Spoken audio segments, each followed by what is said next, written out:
The world did not wake up to a war, but it woke up to something quieter and sometimes more dangerous. Over the weekend, Greenland erupted in protest, not over taxes, not over elections, but over tariffs. 8 NATO allies targeted not by an adversary, but by the United States. The reason was not trade, it was territory and power. President Trump framed it as a deal, a negotiation, a matter of national security. But allies heard something else. They heard coercion. They heard pressure. They heard a line being crossed. This is how modern conflict begins. Not with troops, but with spreadsheets, sanctions, tariffs, and threats wrapped in diplomacy. If you think this is just theater, stay with me, because what's happening in Greenland isn't about ice. It's about the future of alliances and where power really lives. If you want clear analysis beyond the headlines, now is the time to listen, because the next move will change everything. And to understand it, we have to start at the center of the deal. At the surface, this looks chaotic. Tariffs announced, allies offended, protests in Greenland. But strip away the noise and a pattern emerges. This is not a trade dispute. It is a leverage dispute. The president is threatening tariffs on 8 NATO allies, not because of steel or cars, but because they oppose a strategic ambition, greater U.S. control over Greenland. The White House frames this as national security, Arctic access, shipping lanes, military positioning. European leaders hear something else.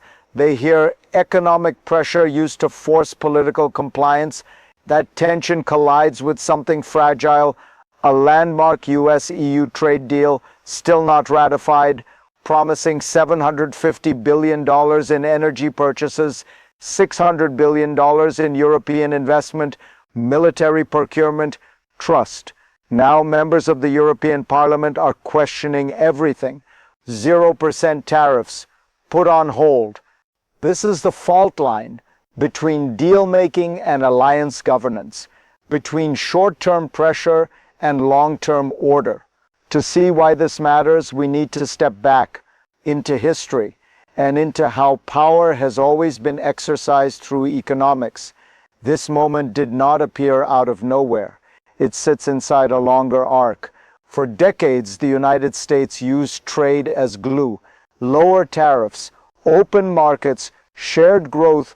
Alliances were not just military, they were economic systems. But that system has been shifting slowly. Then suddenly, President Trump did not invent tariffs as leverage. He amplified them, turned them into a primary instrument of state power. The logic is simple.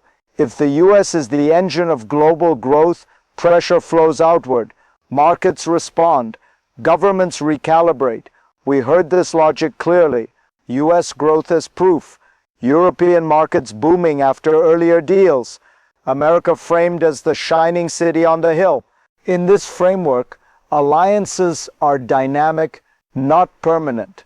They are constantly renegotiated. Greenland enters here not as land, but as position. Arctic access, security leverage, tariffs become the language of urgency, a way to accelerate decisions that diplomacy alone cannot. But history shows something else. Economic pressure reshapes behavior, and it reshapes trust. And when trust erodes, systems destabilize. That brings us to the first real rupture. The first rupture came fast, and it came emotionally. European leaders did not wait. They reacted. 8 European states deployed their militaries, not to fight, but to signal a symbolic defense against a NATO ally. That alone was unprecedented. Then the rhetoric hardened. The French president drew a line few expected, comparing U.S. pressure to Russia, saying intimidation would not work, neither in Ukraine nor in Greenland. A Danish member of the European Parliament went further, calling this economic warfare, calling to sanction Trump's oligarchs. That word matters, warfare, because once trade becomes warfare, rules change. Banks become targets. Technology firms become leverage. Microsoft, Google, platforms, capital flows. This is no longer about tariffs, stacking on tariffs. This is about retaliation spirals. And notice the uncertainty. Even inside Washington, legal authority unclear, court rulings looming, no briefing yet. If this feels unstable, you're not wrong. And if you want to understand how quickly systems flip, keep going. Because beneath this crisis is a deeper mechanism. Here is what sits underneath everything. The mechanism few people say out loud. This strategy relies on asymmetry. The United States can absorb more pain than its partners. Larger market, deeper capital pools, global reserve currency that creates confidence. Tariffs hurt others first.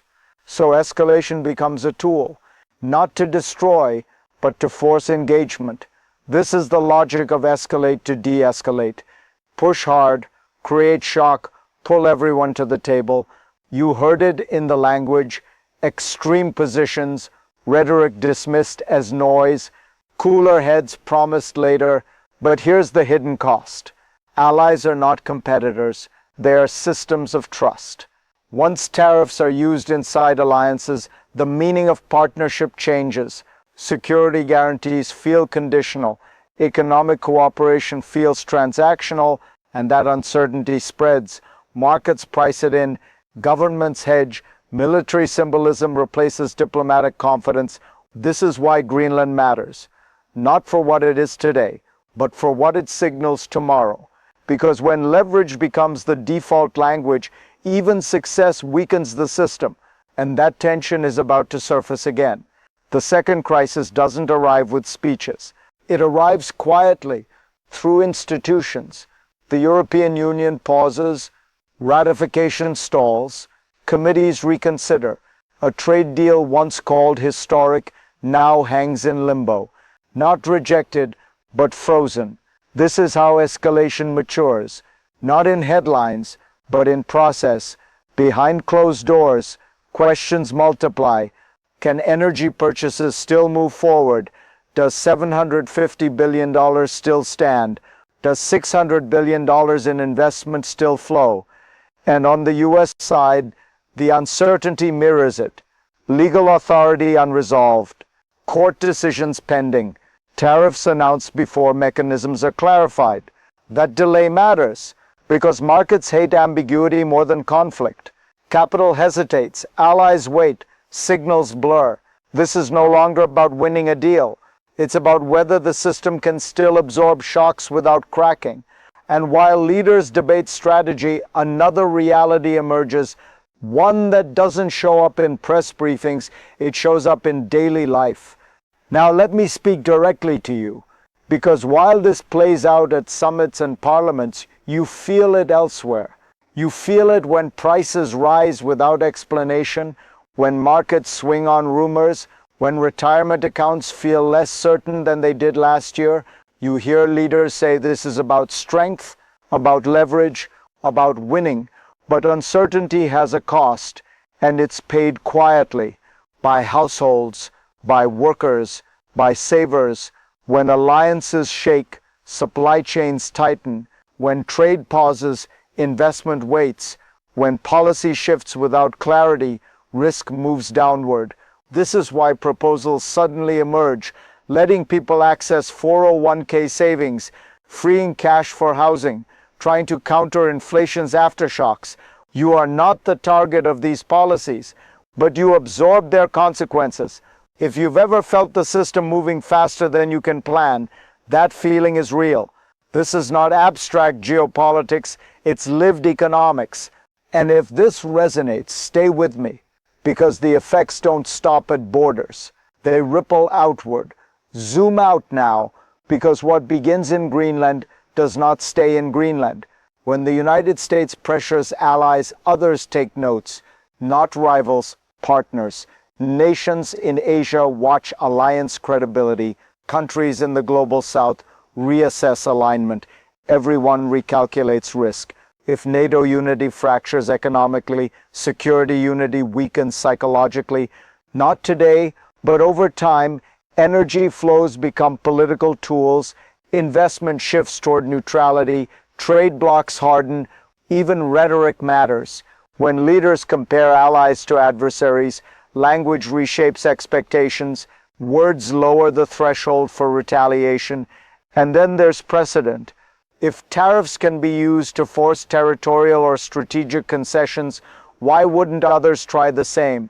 This is how order erodes, not through collapse, but through imitation. The system that once reduced conflict by binding economies together slowly turns transactional, conditional, fragile. And when every relationship is renegotiated constantly, stability becomes temporary. That brings us to the only question that matters now. What happens next? Three paths lie ahead, not predictions, pressures. First, the best-case scenario. Escalation works. Talks resume. Tariffs become leverage, not policy. A deal emerges. Greenland remains contested rhetorically, but alliances hold. Trust is bruised, not broken. The system absorbs the shock, barely. Second, the middle path. Negotiations drag, ratification stalls. Tariffs remain ambiguous, neither fully enforced nor withdrawn. Uncertainty becomes the norm. Markets adapt, allies hedge, cooperation continues, but with friction baked in. This is stability with anxiety, functional, but thinner.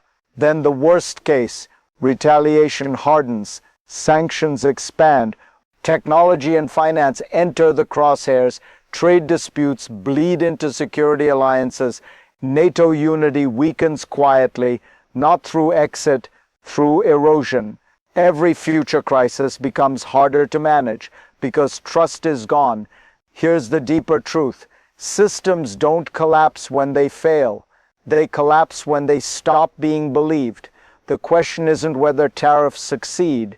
It's whether alliances survive repeated stress tests. And that brings us to the final insight. This moment will be remembered not for what was taken, but for what was tested. Power today is not just military. It is economic, psychological, relational. President Trump's approach reveals something fundamental. Deals can be forced, but trust cannot. Tariffs may move negotiations. They may even secure concessions. But each use inside an alliance leaves residue. Doubt, hesitation, memory, and systems are built on memory. If allies begin to believe that pressure replaces partnership, they plan accordingly. Quietly, gradually, permanently. This is why Greenland matters. Not because of territory, but because it exposes how power is now exercised. If you want to understand the world that's coming, watch how this resolves, not in headlines, but in behavior. If this analysis helped you see the system more clearly, share it, think about it, stay curious, because the next crisis won't look like this one, but it will be shaped by it. And when it arrives, you'll recognize the pattern.